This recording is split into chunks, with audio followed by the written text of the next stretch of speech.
أنا دعيت عليك قدام الكعبة واداني علقة بسبب واحدة عرفها عليا. كواليس سفر صدفة جاد هي وعيالها، يا ترى إيه سفرها برا مصر؟ وإيه سبب أزمتها مع طليقها؟ وهل هتستقر في دول الخليج ولا هترجع أم الدنيا؟ ومفاجأة لأول مرة عن سبب انفصالها من طليقها كريم وليه جوزها مطلعش معاهم. معلومات كتير هنعرفها في الفيديو ده. سافرت برا مصر وعملت تأشيرة لزيارة أكتر من دولة في الخليج هي وعيالها، وظهرت وهي لابسة جلاليب بيضة هي وعيالها ومأجرة عربية وحاجزة شقة 7 نجوم. بس الحلو ما يكملش، والعين رشقت والسفرية اتقلبت نكد بسبب طليقها. كواليس سفر صدفة جاد، يا ترى ايه اللي حصل؟ وهل طليقها سبب الأزمات والخلافات اللي حصلت؟ صدفة جاد حجزت وسافرت بره مصر وهتستقر في دول الخليج، وأول حاجة راحتها وزارتها هي السعودية، تحديدا في مكة، ولبست أبيض في أبيض هي وعيالها، وفضلت تصور مكة حتة حتة للمتابعين وتدعي نفسها ولعيالها ولأهلها. صدفة أجرت عربية تسوقها في السعودية وماشية في شوارعها كأنها في مصر وحافظة كل حتة فيها، وكانت فرحانة إنها هتسافر وتشوف حياتها شوية بعد الشقة والتعب اللي عاشته سنين وسنين. وبعد ما كانت شغالة عاملة وبتنظف وتمسح لأشهر اليوتيوبرز، فمن حقها بقى تدلع نفسها. وأول ما سافرت الأزمات بتلحقها واحدة ورا التانية، وأولهم أزمتها مع كريم طليقها أبو عيالها، واللي المتابعين قعدوا يسألوا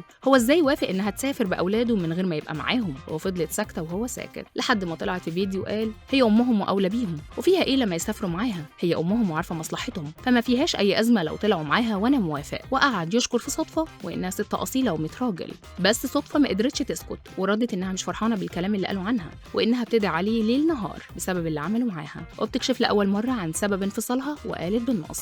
وأول ما سألته ليه بيكلم واحدة كانت عايشة في السعودية وكنت غيرانة عليه، اداني علقة بسببها وأنا مش مسامحاه، ودعيت عليه قدام الكعبة ومش فرحانة بولا كلمة قالها عني حتى لو كانت حلوة لأني شفت منه كتير. وهنا كريم أول ما سمع الكلام ده قال إنها كانت واخداه محتوى وقت جوازهم، وساعتها صدفة طلعت وردت بنفسها إن ده ما حصلش وإنهم كانوا بيطلعوا سوا بالتراضي، وتجاهلت موضوع أزمتها مع كريم وقعدت تنزل بفيديوهات سفرها بره مصر وإنها فرحانة هي وعيالها وعملت عمرة وهتسافر الرياض، بس ما كشفتش عن أي معلومات وسبب إنها هناك هل شغل أو هتستقر هناك، كل ده ما قالتهوش. لكن صدفة قالت إنها طالعة زيارة في أكتر من دولة في الخليج، هتطلع من السعودية على الإمارات، من الإمارات على الأردن، وكل ده وهي معاها عيالها ومن غير البيبي سيتر، هي اللي شايلاهم بكل فرحة ونفسها تعمل لهم كل حاجة نفسهم فيها.